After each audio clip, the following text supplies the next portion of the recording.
Most Australians believe that climate change is an important issue facing the country.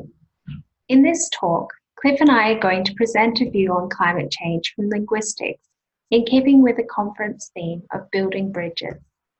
We're going to do this through talking about 3 lexical case studies.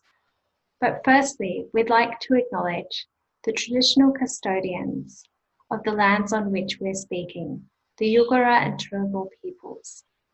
We acknowledge the elders past and present and extend this respect to other Aboriginal and Torres Strait Islander peoples.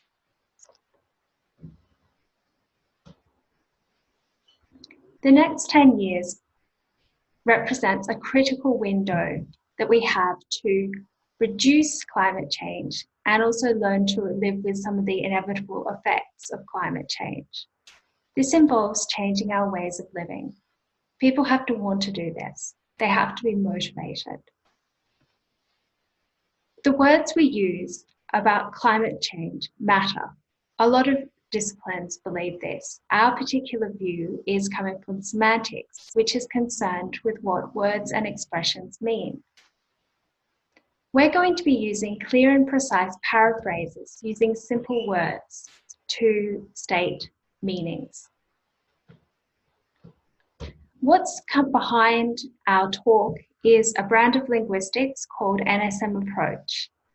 This approach has generated dozens of books and hundreds of journal articles.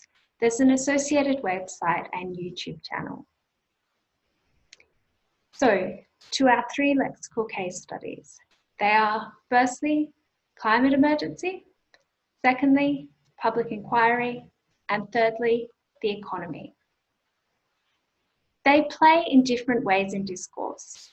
They're not all cut from the same cloth. They are differently different. And we're going to be asking what they mean. In 2019, Greta Thunberg wrote, "Can we all now please stop saying climate change and instead say what it is? Climate breakdown, climate crisis, climate emergency, ecological breakdown, ecological crisis, and ecological emergency." 2019 also saw a lot of declarations of climate emergency by government, including state and local government in Australia.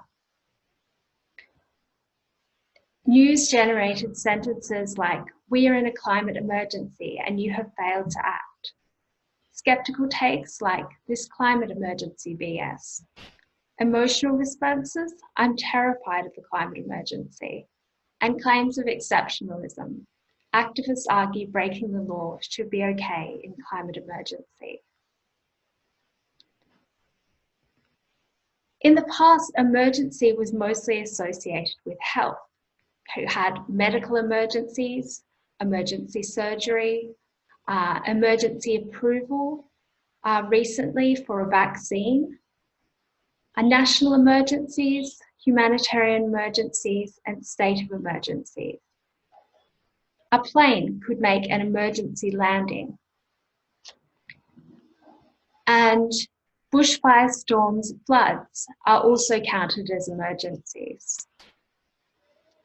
So we can paraphrase the meaning of emergency using simpler terms. An emergency is when something very bad is happening in a place. And because of this, someone has to do something. It has to be now. They have to do something not like at other times. For example, if a plane was making an emergency landing, they could make it a landing onto water. And they have to do it quickly. Because if they don't do this, something very, very bad will happen to people in this place. And so that is some of the meaning content that goes together to form this relatively new expression, climate emergency.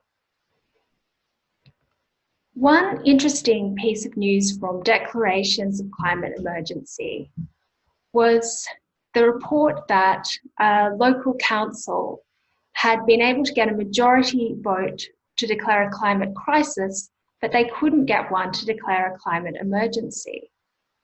So in terms of crisis, you can have an economic crisis, constitutional crisis, midlife crisis, identity crisis.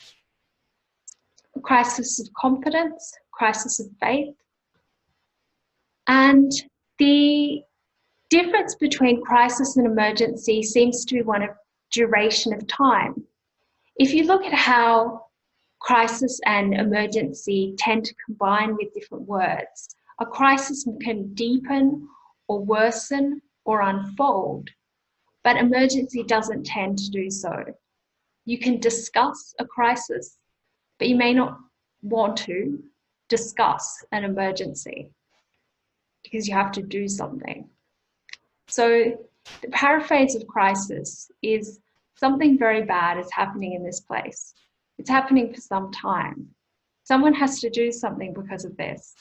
They have to know what it is good to do, maybe through discussions. You can put emergency and crisis side by side to see the difference in meanings. The next lexical case study is public inquiry.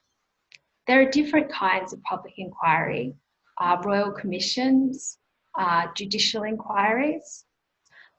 They're associated with what are called speech act verbs, like call. You can call for an inquiry. You can announce an inquiry.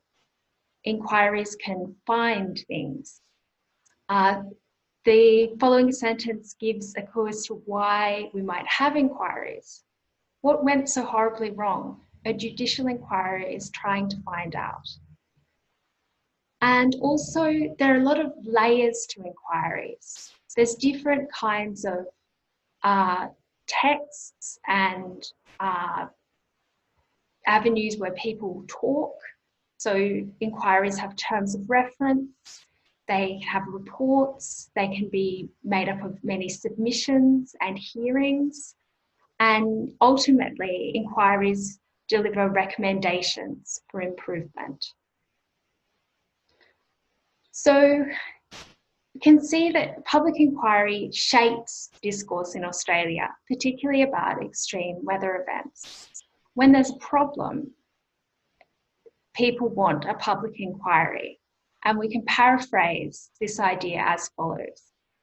Something very bad happened in this place. We want to know how it happened. We want to know why it happened. We have to know. And so the purpose of an inquiry is as follows. If something like this happens again, we want to know what it's good to do. We want to know what people can do. And in terms of extreme weather event inquiries in Australia, they tend to be centred around single events, not these kinds of events in general. So Black Saturday, 2011 Queensland floods, something very bad happened in this place. For example, there were bushfires, there were floods. And one problem that a lot of extreme weather event inquiries have in Australia is that they are event near. They're about things that happened immediately before, during, and after the extreme weather. So we want to know what happened before the floods.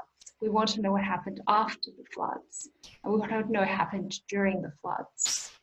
So things like carbon emissions, although they may go towards creating a situation in which we have more extreme weather events, they may not be covered in inquiries because they are event distant from the inquiry, from the particular fire or flood. So in terms of providing a framework for the national conversation, inquiries can control what gets talked about. So we see in flood witness statements different topics which are determined by the terms of reference of that inquiry. So people didn't talk about other things. But if you look at another way of talking about extreme weather, for example, a bushfire survival story, you can see that what gets talked about is very different. Moving on to the economy, which we're calling a competing keyword. What's happening with the economy? It will be good for the economy. How quickly can the economy recover? There's not a lot going on in the economy. China has the second biggest economy in the world. A post-COVID economy, have things like economic recovery, economic development, economic literacy. And this is an important concept in politics and society. The expression, "it's the economy stupid," is closely associated with Bill Clinton. And it has another quote from David Cameron: "The economy is the start and end of everything." So it seems pretty natural to have the economy. But if you'd asked somebody 100 years ago, "How's the economy doing?" they wouldn't have known what you were talking about. That people talked about banking panics, trade, but the thing that we call the economy, the idea of it, wasn't really invented until the 20th century. So there's a whole discipline called economics, which depends on the idea that there is something called the economy, which operates by its own rules, separate from moral or political life. There are several meanings of the economy, but what we're interested in here is the folk concept, what most people would think of when they were using expressions such as the ones on the last slide. We'll call this the economy one. So the economy is about things happening. It can be like this in a country. Every day, people in many places buy things of many kinds. Every day, people in many places do many things because other people pay them to do so, going to work. Every day, people in many places do many other things with money. And when this is going well, many good things can happen in this country because of it. People can have money, they can do many things as they want, and it's good for people there. But when it's not like this, many bad things can happen in a country because of it. Many people there have little money and they can't do things as they want. Some people can't eat much every day. It is bad for people there. So people think of the economy as a thing with many parts. It's complicated. And there's the recognition that there's some people, not many, know a lot about this. And when these people say things about it, they often say things with numbers. At the same time, they often say words not like many other words. Few people know these words. So we have a lot of economic indicators and economic jargon that aren't easily accessible to people. So we can see the whole paraphrase of meaning on this one slide. And this is not an objective reality. This is a folk concept, something that people talk about. And also, this folk concept effectively hides most economic activity, which is conducted by corporations and consists mostly of financial transactions.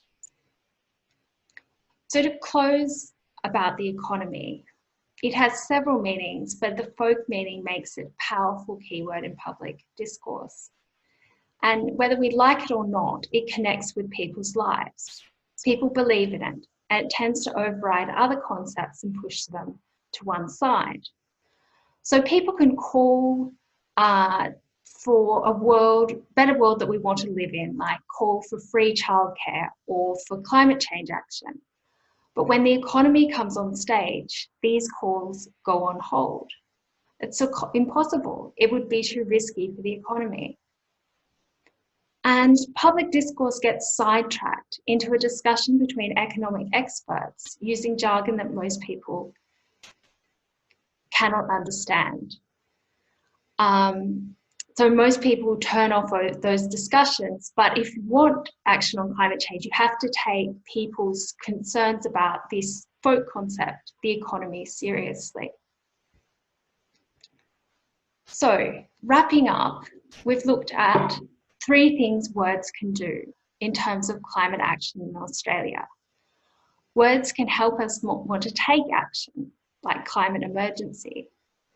They can help shape what it is that we want to talk about, gather together what we talk about in a bundle, public inquiry. And they can act as a roadblock in discussions, shifting the focus from what people want to talk about, so we think about something else. And we hope that we've shown through looking at the meanings of these words, why they are effective, rhetorically effective in the discourse about climate action in Australia. So just concluding with some talking points for the semantics discussion, we've got applied semantics, prospects, limitations. It's been a pleasure talking to you today, and I'm just going to show some reference slides. Thanks very much.